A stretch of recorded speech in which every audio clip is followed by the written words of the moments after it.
Enfin, donc on va passer, donc je rappelle, au questionnaire 1 là, de cuisinière. Donc ce qu'il ne faut pas faire, donc une photo pas dans le bon sens et une photo qui n'est pas cadrée puisque là on ne voit pas la réponse. Et en plus il faut une photo par question, d'accord? Et pas une photo pour tout le travail. Sinon je ne peux pas donner des commentaires sur chacune des questions. Ensuite, question 1. Je rappelle que pour trouver un vecteur normal, il suffit de regarder les coefficients de x et y. D'accord? Donc là, si je regarde, là il y a 2. Alors je voulais prendre ça. Non, ça ne le fait pas un petit point. Là il y a 2. Là il y a rien, mais il y a 1 en fait. Il y en a qui m'ont mis 0. On est à un terminal S. Quand vous ne voyez pas un coefficient devant y, c'est que c'est 1. Et là, ben, c'est moins 3. D'accord? Donc au final, ici, si je complète la réponse de l'élève, là, ben, le coefficient, les coordonnées d'un vecteur normal, c'est 2, 1, moins 3. Ok? C'est aussi simple que ça. Vous pouvez faire une petite phrase comme ça, ou mettre simplement la réponse, ça ne me dérange pas. On n'est pas en classe, c'est pas une copie que je vais noter. Il y en a qui ont carrément écrit l'énoncé, plus la question, plus ils ont ultra bien corrigé, ultra bien rédigé la réponse. C'est beaucoup de travail là, mais c'est très bien. Mais si vous voulez en faire moins, ça me dérange pas. Si vous voulez en faire autant, ça m'arrange. Enfin, c'est comme vous voulez, mais c'est pas obligatoire. Déjà, si vous répondez bien en respectant les consignes d'une photo cadrée, entière et lisible, moi ça me va très bien. Ensuite, ici, regardez un autre élève. Ici, il me dit que M n'appartient pas à P. Donc vous avez les coordonnées. Et il a remplacé ici, donc je vais peut-être réduire, comme ça on verra peut-être l'équation. Hop là. Donc ici, il fallait remplacer les coordonnées x, y, z par les coordonnées de M, 3, moins 1, 2, et voir si ça fait 0. L'élève fait ça très bien. 2 fois 3, plus 1 fois moins 1, moins 3 fois 2, plus 1. Il se pose la question si ça fait 0. On est en terminale S, et l'élève se trompe. Je ne sais pas ce qu'il fait, mais quand même, on est... là, il y a vraiment un problème de travail, de sérieux. Vous ne savez plus faire des calculs de base. Donc là, c'est bien. 2 fois 3, ça fait 6. Rappel de quoi? De cinquième. Alors, je ne sais pas si vous voyez bien. Je vais peut-être écrire en bleu. 1 fois moins 1, ça fait moins 1. D'accord? Et il a fait moins 6. Et il m'a oublié ce plus 1.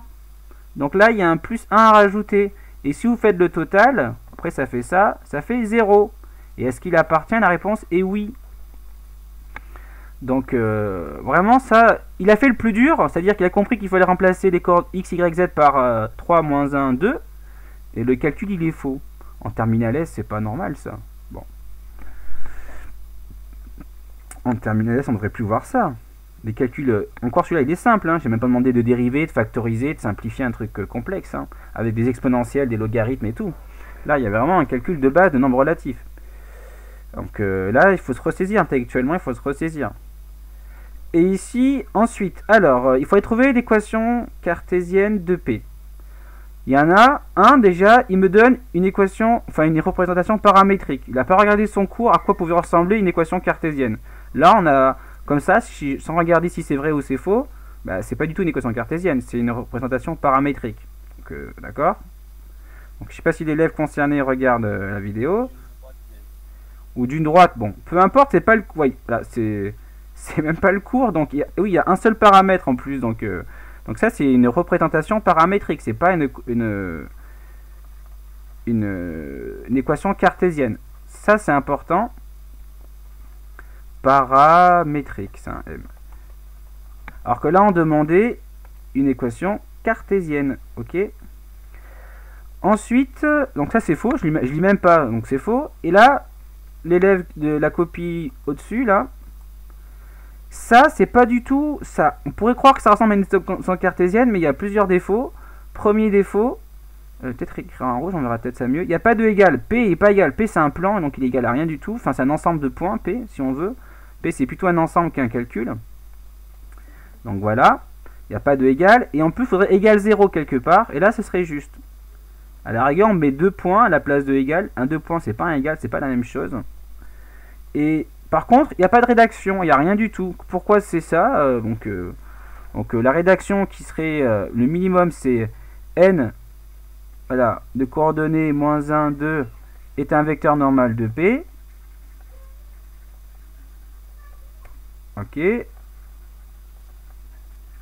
Donc, une équation cartésienne et de P.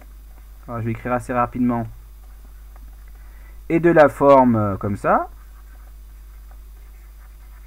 Comme vous savez que le vecteur normal donne les coefficients de x, y, z. Donc, je vais avoir moins x, plus 2y, plus z, et un plus d égale à 0.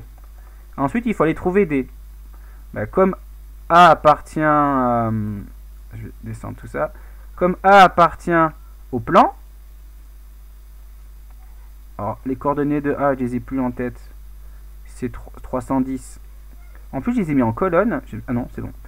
Je ne me suis pas trompé. Donc, égal à 310. Les coordonnées, donc. Et appartient au plan, pardon. Donc, on a moins 3 plus 2 fois 1. Bon, je vais l'écrire.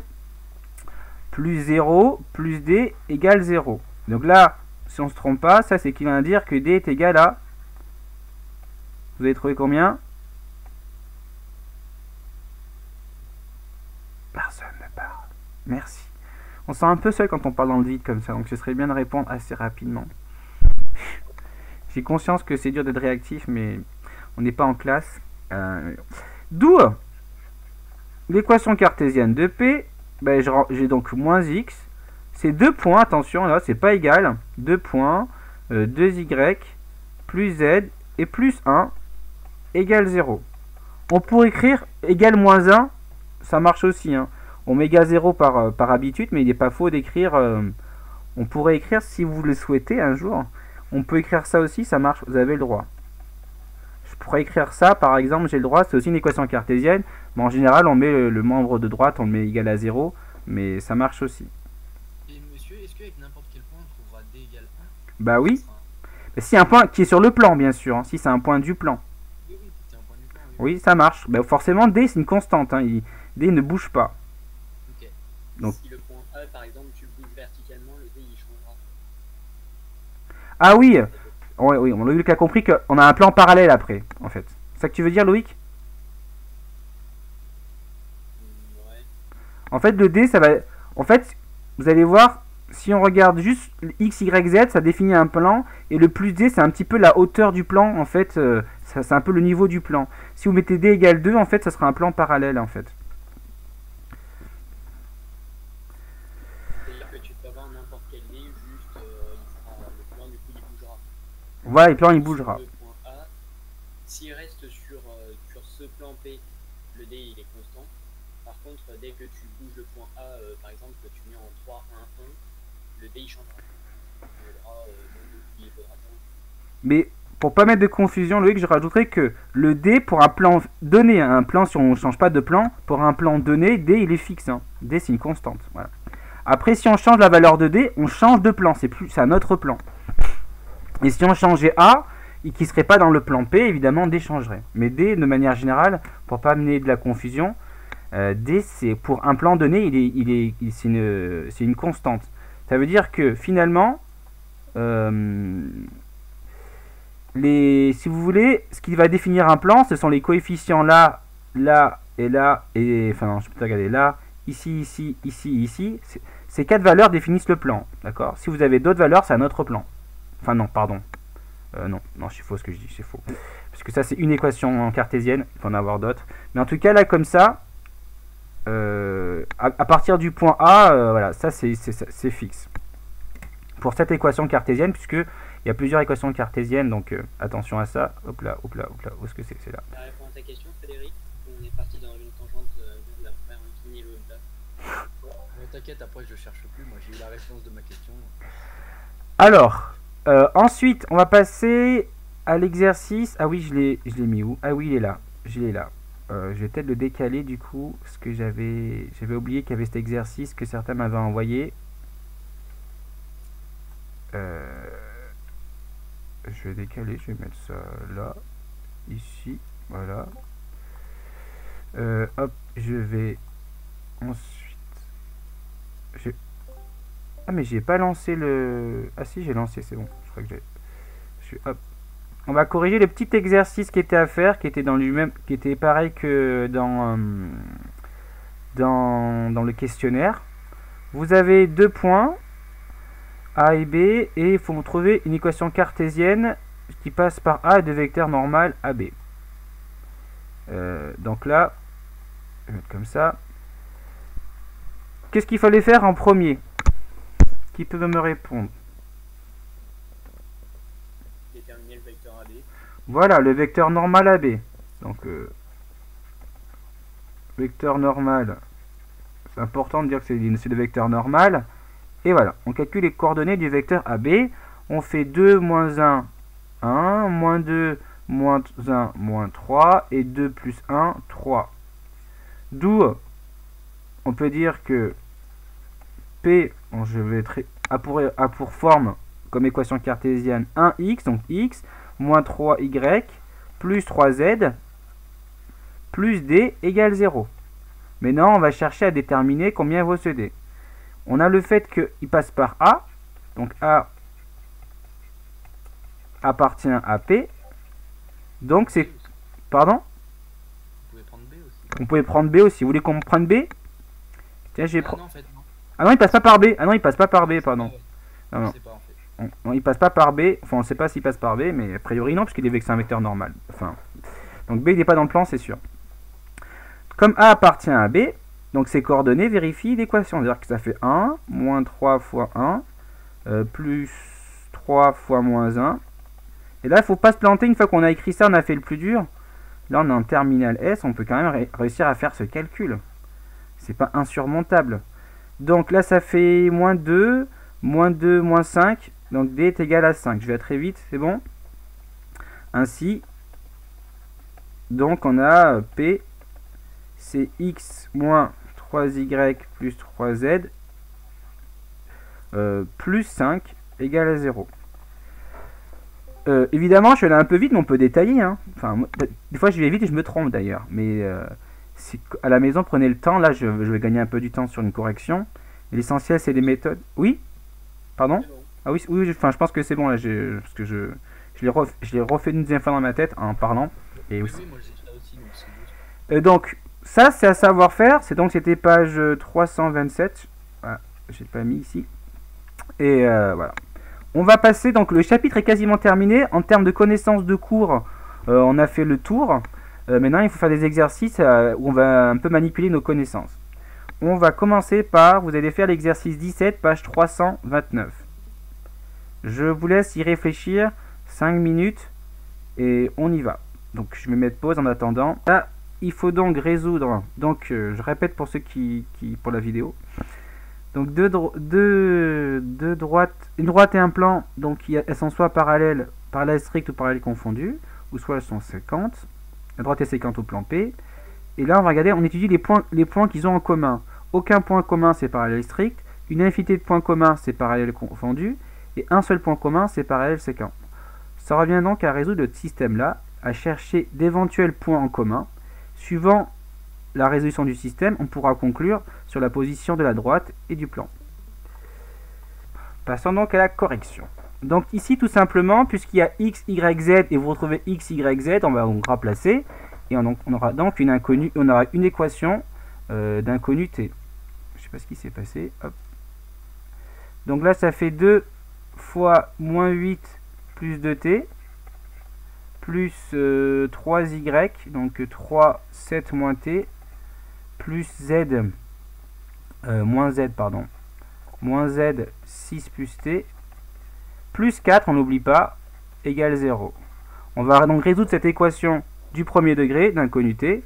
On développe, hein, ça fait moins 16, plus 4t, plus 21, moins 3t, moins 6, moins t, plus 4.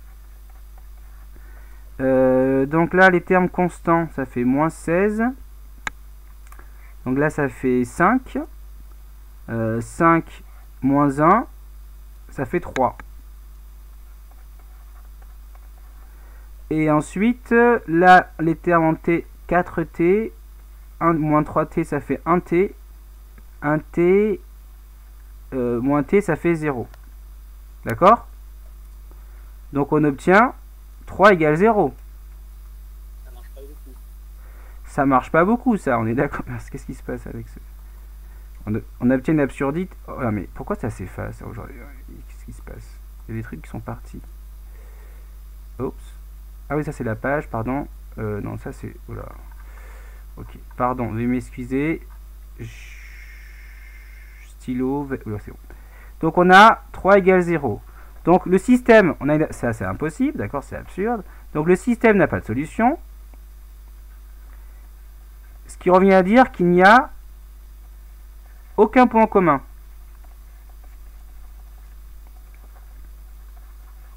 Ok. Donc D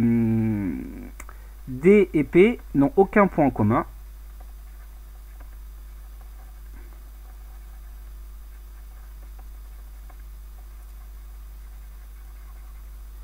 Autrement dit, D, c'est plutôt la droite qui est parallèle au plan. D est parallèle au plan strictement. Donc, capture d'écran pour immortaliser cette correction.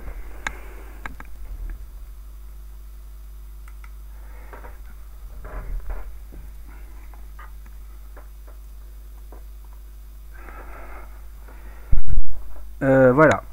Ça, c'est un exercice à savoir faire. Vous voyez, c'est une équation qui n'est pas très dure. Hein. Il suffit, on a l'impression qu'il y a beaucoup d'inconnus, mais en fait, le fait de remplacer donc les x, y et z dans l'équation cartésienne de P, ça en devient très simple. Ensuite, on va faire l'exercice, j'avais prévu lequel, hop, hop. Je suis d'à côté, le 18. Ah oui, il y a une méthode 2, oui, j'ai pensé à la méthode 2. Méthode 2. Une méthode 2, ce qu'on aurait pu faire. Pardon, je vais faire la méthode 2. Je vais déplacer l'image. Comme ça, j'aurai les données. Alors, méthode 2, ce qu'on aurait pu faire pour montrer que c'était parallèle strict, c'était... je sais pas, moi j'aurais fait la méthode 1, mais je crois que la méthode 2, je me suis dit, pourquoi pas, ça pourrait marcher, je pense. Alors, la méthode 2, on regarde la droite D. On voit que la droite D, elle passe par le point de coordonnées 8, 7, 6, d'accord? J'appellerai ça le point A, par exemple, il n'est pas donné. Et le vecteur directeur de U, un vecteur directeur de U, ce serait 2, moins 1, 1. Donc ça, c'est important déjà, en termes de recherche, si vous ne savez pas quoi faire, de donner des informations comme celle-ci, ça peut vous aider. Vu que c'est pas et dans votre travail, si c'était un exercice, ça vaut des points, comme je le dis souvent. Essayez de dégager des informations qui ne sont pas données dans l'énoncé. Souvent, ça débloque des situations. Le point P, lui, c'est un point, c'est un plan qui a pour vecteur normal. Alors oui, je peux pas mettre ça. Donc, il y a le vecteur normal.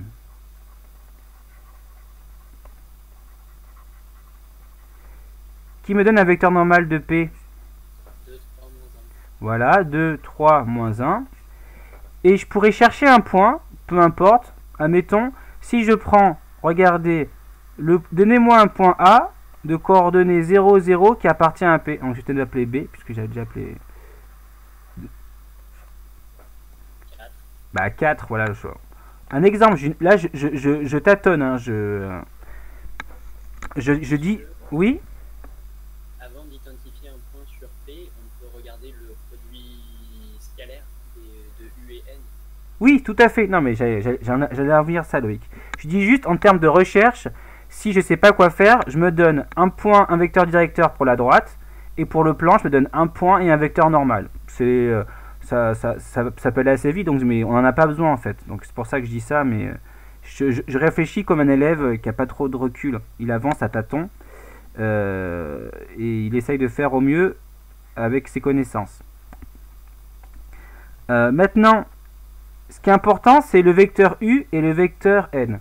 D'accord? Vous imaginez, ce qu'il faut vous imaginer, c'est une représentation un petit peu dans...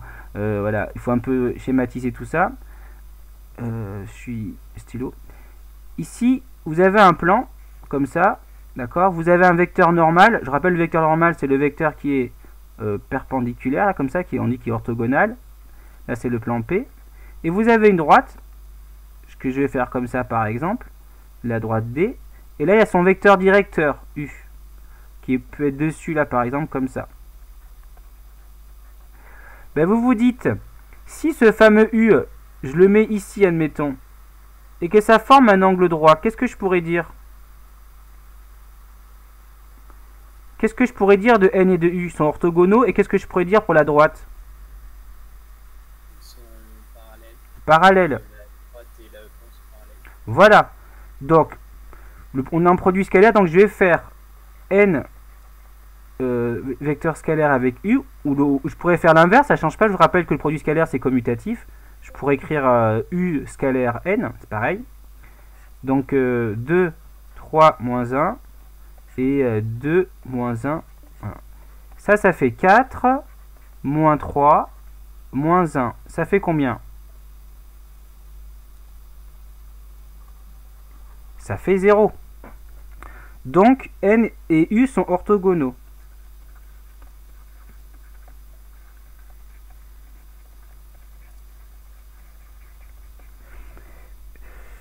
Donc on a que D est parallèle au plan.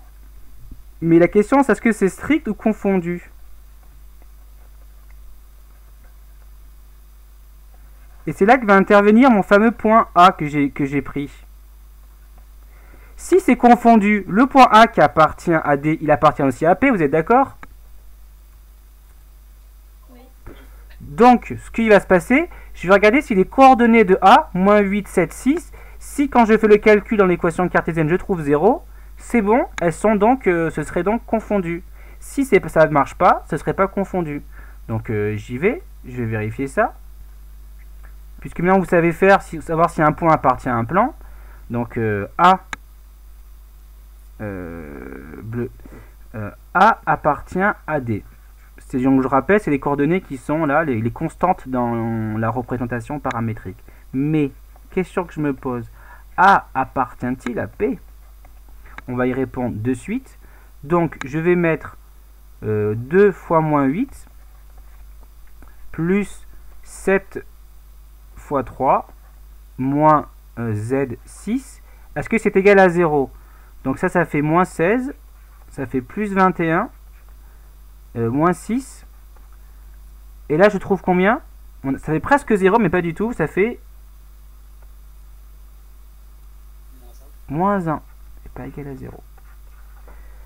Donc, on a le fait que, comme les points, il y a un point de D qui n'est pas sur P, forcément, il ne peut pas être parallèle confondu. Donc, il n'y a qu'une seule alternative. Donc, A n'appartient pas à P. Le point P est parallèle à D strictement. Voici une autre méthode. Après, vous prenez celle qui vous... Il n'y a pas une... Honnêtement, il n'y en a pas une qui est meilleure que l'autre. Après, c'est celle... Moi, je préfère la méthode 1, mais la méthode 2 me semble très bien aussi.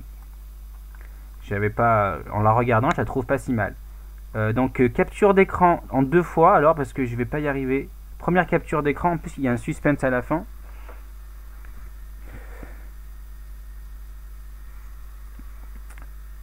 Et deuxième capture d'écran. Oh oui, attendez, je vais mettre pause parce que c'est tout ça. Donc on va passer à l'exercice 18. Je vous laisse réfléchir. Donc à l'exercice 18. Hop. Donc là, pour la question 2, on peut se faire une... puisqu'on sait que c'est orthogonal, on peut se faire une schéma de la situation et qui ressemble à... Donc je sais exactement. Donc vous avez orthogonal, ça veut donc dire que ici, ça va venir couper là. Et je peux d'abord savoir que ce point, il va s'appeler H. D'ailleurs, je peux l'écrire, comme ça j'ai lu tout l'énoncé. Une droite, je rappelle que ça a un vecteur, c'est orthogonal, c'est un vecteur directeur, ok, que j'appellerai U. Et vous savez qu'un plan, ça a un vecteur normal, que c'est orthogonal, que j'appellerai N. Comment je peux, que je l'ai pas d'ailleurs, non, je l'ai pas le vecteur normal, pardon. Donc, comment je pourrais, et j'ai surtout un point... J'ai un point A ici, et là j'ai donc par exemple AB, et par exemple j'ai son AC. Comment je peux voir si... on va faire la méthode de Frédéric d'ailleurs, on la fera, hein. Je trouve que c'est un truc, hein, c'est pas si bête que ça de le faire, c'est même très bien. Comment on peut savoir si le vecteur U, la droite, elle est orthogonale au plan. Qui propose quelque chose? Mais attendez, c'est quoi le vecteur U? C'est le vecteur directeur de la droite. Une droite, ça a forcément un vecteur directeur. En l'occurrence, là, c'est Ah oui, 2 d'accord. moins 3. Et donc c'est les constantes, voilà ce que vient de dire Loïc, c'est les coefficients devant t dans l'équation, dans la représentation paramétrique. Donc au passage, D, ça passe par le point, je vais appeler par exemple le point M, je sais pas comment ce point M, de coordonnées moins 7, donc c'est les constantes dans sa représentation paramétrique, 0, 4. D'ailleurs, pour ceux qui ne comprennent pas, j'ai mis moins 7. Là, il n'y a pas de constante, c'est 0. Donc, enfin, il n'y a pas de constante. La constante, elle est vaut 0. Et là, il y a 4. Et je prends ensuite le vecteur directeur U. Je regarde les coefficients de t. 2, moins 3, 1.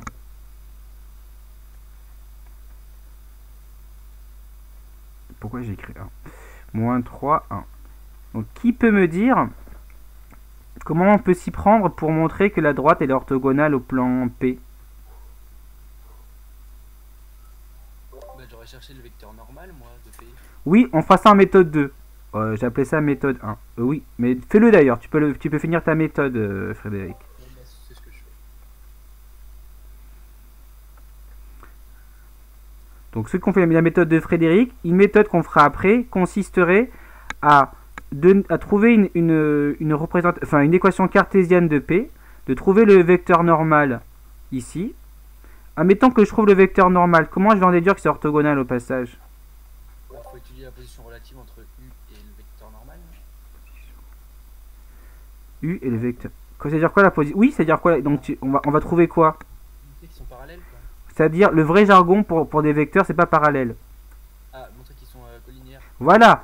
Si tu montres que une fois que tu as trouvé ton vecteur normal, si tu montres que c'est collinéaire, donc c'est donc la droite est orthogonale à P.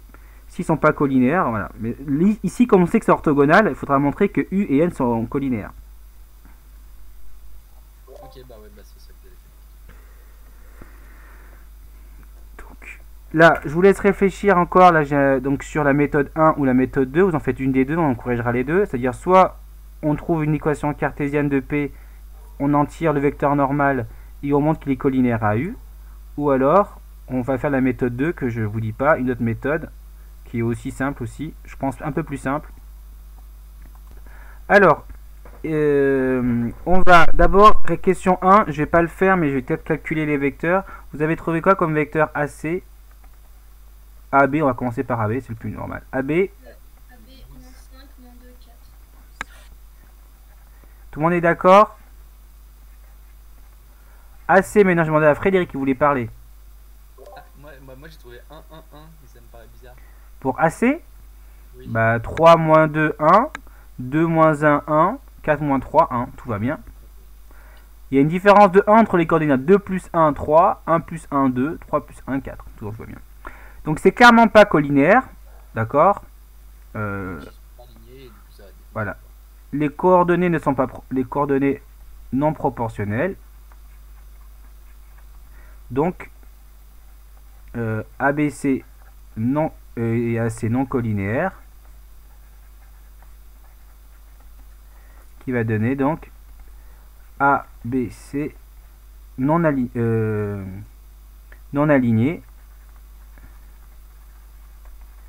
d'où ABC est un plan. Première capture d'écran déjà, vous avez, comme ça ceux qui ont rien à se mettre sous la dent peuvent voir la question 1.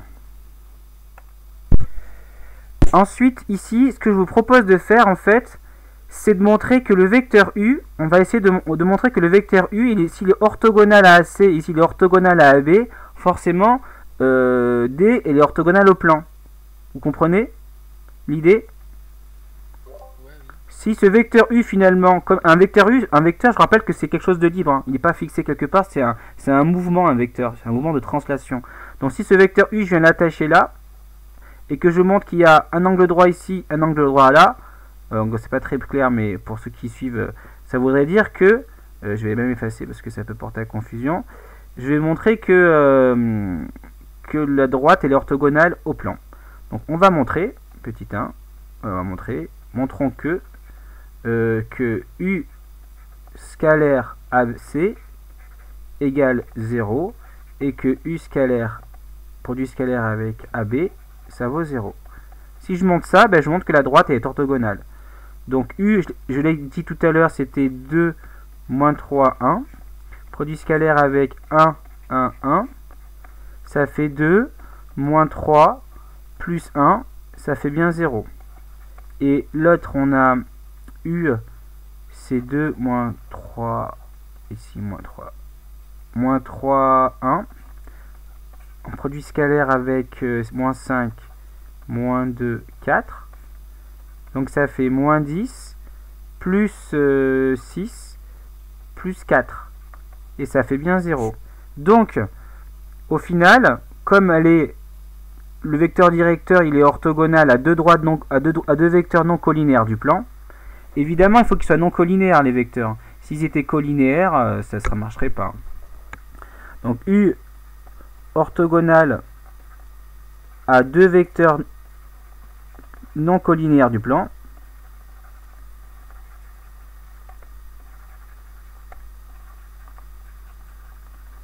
Deux points, donc ça veut dire que D il est orthogonal au plan P. D'accord?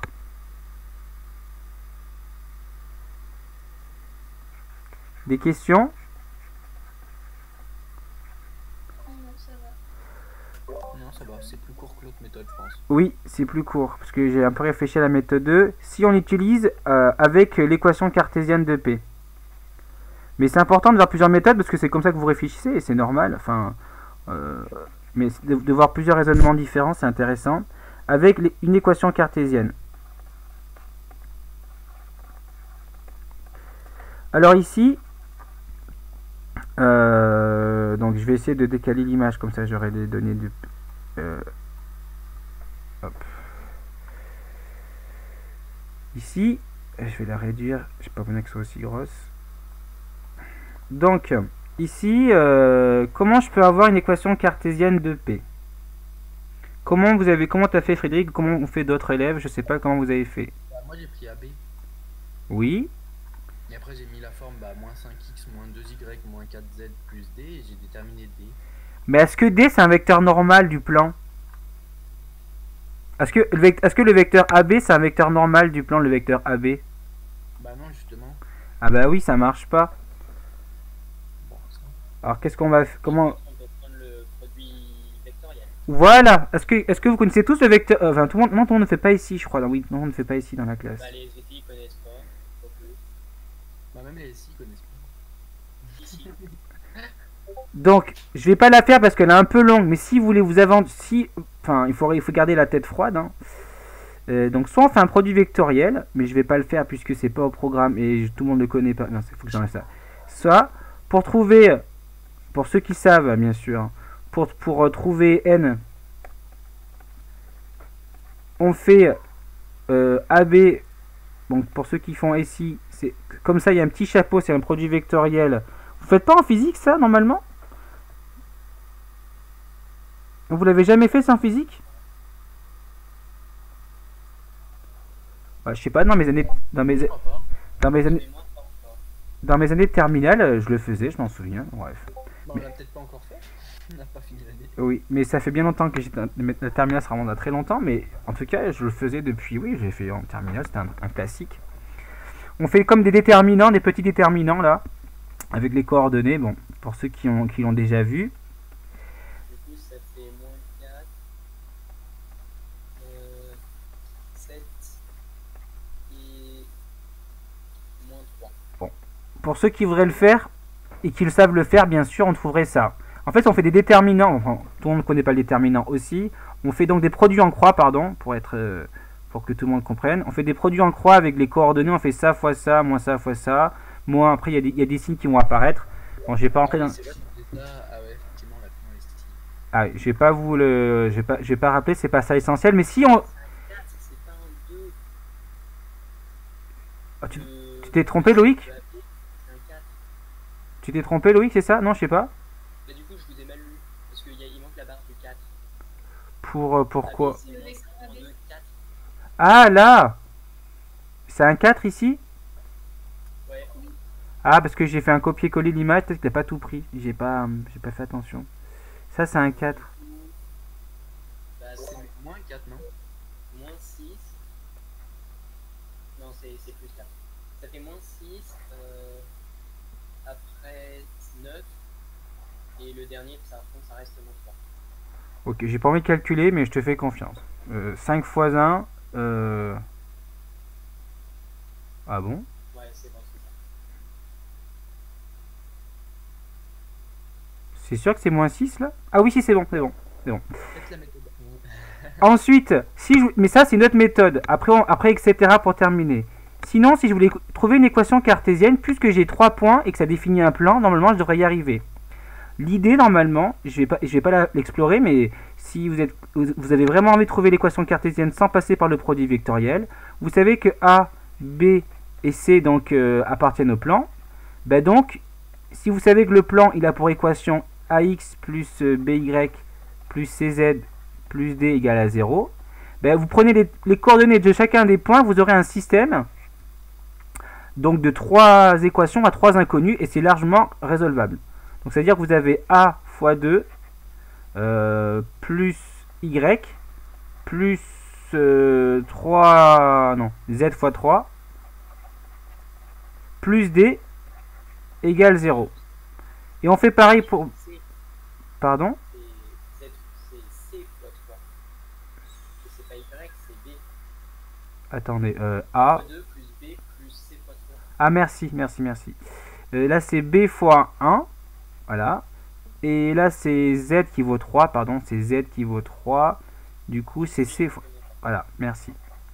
Ensuite je fais pareil donc pour l'autre. Alors je vais écrire A, B, C parce que comme ça je me planterai moins.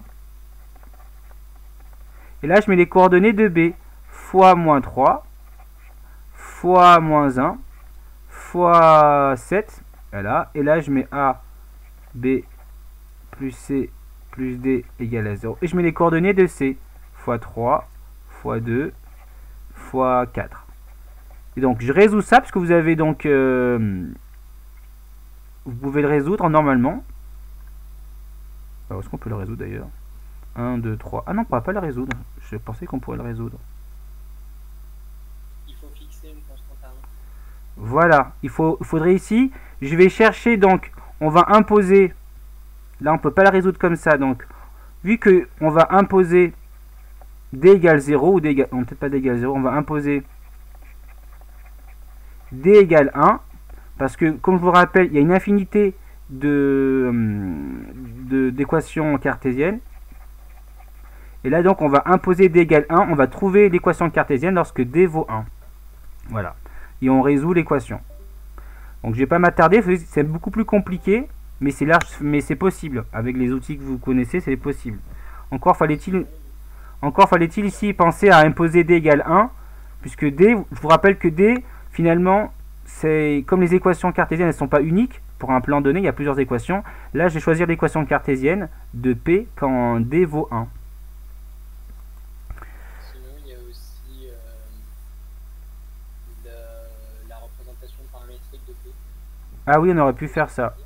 On aurait pu aussi chercher la représentation paramétrique de P. Il y a plein de méthodes, mais quand on voit le dessin, C'est très simple, mais est-ce que ça peut servir? creuser. Vu le temps qui passe, je vais pas écrire parce qu'il faudrait que j'écrive pour voir un petit peu ce qu'il en est. Mais en tout cas, l'idée c'est que quand vous voyez le schéma que là je vous montre dans la méthode 1, je pense qu'il est important de voir que U, il doit être orthogonal à vecteur AC ou au vecteur AB pour montrer que c'est orthogonal. Enfin, c'est comme ça que moi, dans ma tête, ça va assez vite comme ça. Pour le reste, après, je tâtonne, je cherche les choses et en fonction, j'affine ce que j'ai besoin. Vous voyez, là, je pensais qu'on pouvait résoudre et j'ai vu qu'on ne pouvait pas résoudre parce qu'il manquait une inconnue. Bah, je sais que je peux imposer une valeur à D, donc je le fais, mais voilà, c'est comme ça que on réfléchit. On n'a pas forcément toutes les réponses en tête comme ça, à part d'avoir beaucoup l'habitude, mais on tâtonne des fois en maths, c'est pas, comment dire, c'est pas grave quoi, c'est même ce que fait la majorité des gens en maths. Hein.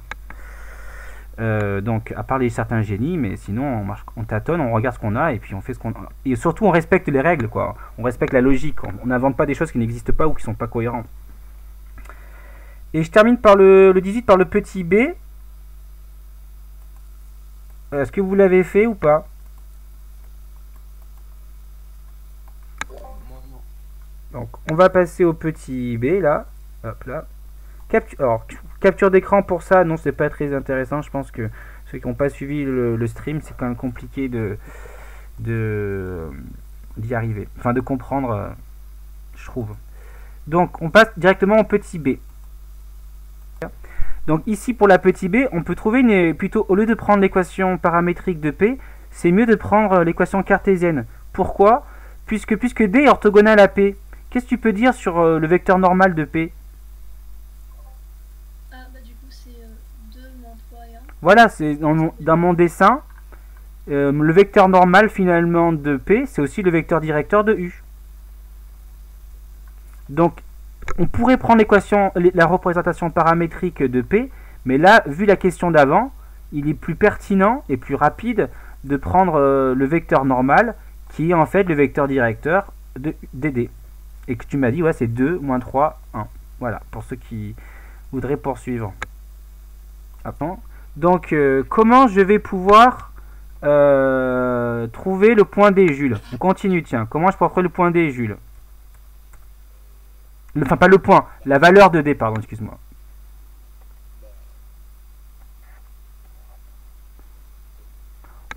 Est-ce que tu connais un point du plan? Donnez-moi un point qui est sur le plan.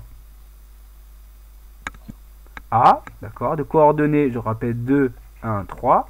Il appartient au plan. S'il appartient au plan, ça veut dire que son X, son Y et son Z, si je le remplace dedans, ça fait 0. Donc ça donne quoi si je remplace comme calcul? Ah oui, 2 fois 2, Voilà, très bien. moins 3, Moins 3 fois 1, mais tu as raison, c'est bon, j'exagère un peu, mais je le fais pour que tout le monde comprenne. plus 3 fois 1. Voilà. Et plus à la fin, plus D, égale à 0. On calcule ensemble. 2 fois 2, 4, moins 3, ça fait combien? Donc 4 moins 3, pardon. 1, donc dans la tête 1, et plus 3, ça fait combien? Voilà. Donc, voilà. C'est compliqué, Jules? Pas du tout. Vraiment, pourtant, il y a des vidéos, tu peux revoir plein de choses. C'est pas vraiment très compliqué. Donc, ainsi, on a l'équation cartésienne de P. Ainsi, P, 2 points et pas égal. Il a pour équation cartésienne, tu peux me la donner, du coup, comme tu as la valeur de D maintenant. 2x plus 3y plus z plus moins 4. Ben, parfait, égale 0, n'oublie pas. Ok? Ben voilà, vous voyez, c'est pas... Oh mince, c'est trop moche. Donc, hop, hop, hop, hop. C'est bon ça? Capture d'écran, si quelqu'un veut bien me la faire, s'il vous plaît. Du coup, mais ça, c'était pas la question, mais c'était une sous-question de la question. On a donc l'équation cartésienne de P.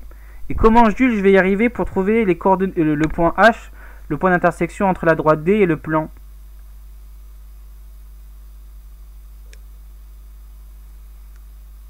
Tu sais pas? T'as le droit de pas savoir, hein. Donc des fois moi je sais pas, hein. Donc là je vais remettre ça là. Merci Lucas pour la capture d'écran. Et du coup, là tu as un point H, il appartient à... Donc c'est comme dans l'exercice précédent. On va trouver le point H. H, les coordonnées de H plutôt. Les coordonnées de... Je vais écrire en bleu. Les coordonnées de H. Ce sont les solutions du système. De quel système? De quel système je vais résoudre? 2x moins 3y plus z moins 4. Ah non. Oui, c'est bon. Déjà, les coordonnées, puisque le point H, c'est le point d'intersection, forcément, ces coordonnées vont vérifier ça, mais ils vont aussi vérifier autre chose. X égale moins 7 plus 2t. Voilà. Y égale moins 3t. Z égale 4 plus t. Ben super. Tu vois, bah, je vois que quand tu fais fonctionner tes méninges, le confinement les a pas atrophiés, c'est très bien. et tu me résous ça. On y va, tu prends ta feuille, tu me résous, on l'a fait tout à l'heure. Il suffit de remplacer le x, le y, le z. Donc tu vas substituer leur expression en fonction de t dans la dernière équation, comme l'avait dit Tina, je me souviens. Tu fais ça, tu me trouves la valeur de t, et la valeur de t ensuite te donnera les valeurs de x, y, z. On va trancher, je vais le faire avec vous. Donc, je sais pas qui a raison, peut-être que tout le monde a tort, ou tout le monde a raison, je sais pas. Donc je fais 2x, donc à la place d'écrire x, j'écris 7, moins 7 plus 2t. J'écris moins 3y, donc moins 3t, plus z, plus 4, plus t, je mets pas les parenthèses, moins 4, égale à 0. Donc déjà, première chose, je peux enlever les 4. Tout le monde l'a fait, j'espère. Ensuite, ça fait moins 14. Là, donc il y a un 14 qui intervient, c'est intéressant, quelqu'un me l'a dit. 4t, plus 9t, plus encore un t, ça ferait 10t, mais je ne vais pas l'écrire, j'aurais pu aller plus vite. Ça fait donc 10t, si je ne me trompe pas. Ah non, il y a encore, je n'ai pas vu qu'il y avait des t à côté. Donc il y a 14t, qui est égal à 14. Tout le monde est d'accord? Ok, effectivement, je me suis trompé. Donc t égale combien? Bah 1. 1. Moi j'avais 3 x 3 égale 6, donc forcément... Ah oui, ça c'est un classique ça. 3 x 3 égale 6. Ça je le vois souvent ça. Très souvent même. Ensuite, du coup, d'où on a x, y, z. D'où x est égal à moins 7 plus 2. C'est égal à moins 5. Y c'est égal à moins 3 tout court. Et z est égal à 5. 4 plus 1. Donc h a pour coordonnée de h. Voilà, donc h a pour coordonnées moins 5, moins 3 et 5. Est-ce qu'on peut faire une capture d'écran de la solution finale?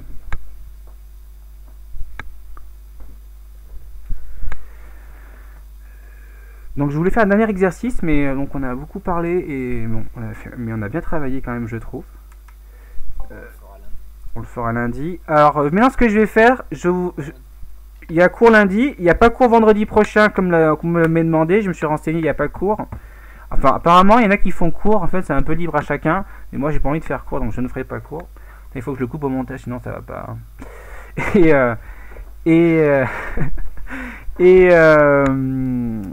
Et puis pour les devoirs, ce sera donc un test sur cuisinière comme aujourd'hui. Je l'ai commencé mais je l'ai pas fini. Vous l'aurez pour 4 heures là. Enfin avant 4 heures, il me reste pas grand chose à faire. Il me reste à me relire et à corriger certains problèmes. Et vous aurez donc un test à faire, un petit truc à faire sur cuisinière. Le questionnaire 2. C'est bon? Oui. Et comme je reçois toutes les copies de tout le monde, je ne demande plus. Là j'ai trouvé un système pour avoir le travail de tout le monde dans un laps de temps. Enfin voilà, pour avoir le travail de tout le monde de manière assez simple pour moi. Donc il n'y aura pas de. Je vais pas nommer des élèves pour qu'ils me donnent leur travail. Tout le monde a le rang de travail que je demanderai sur les questionnaires cuisinières. Ok? Voilà, et là dans à peu près limite un quart d'heure, le temps que ça charge, vous aurez la vidéo du cours intégral. Donc d'ailleurs je vais arrêter parce que comme ça sera plus court.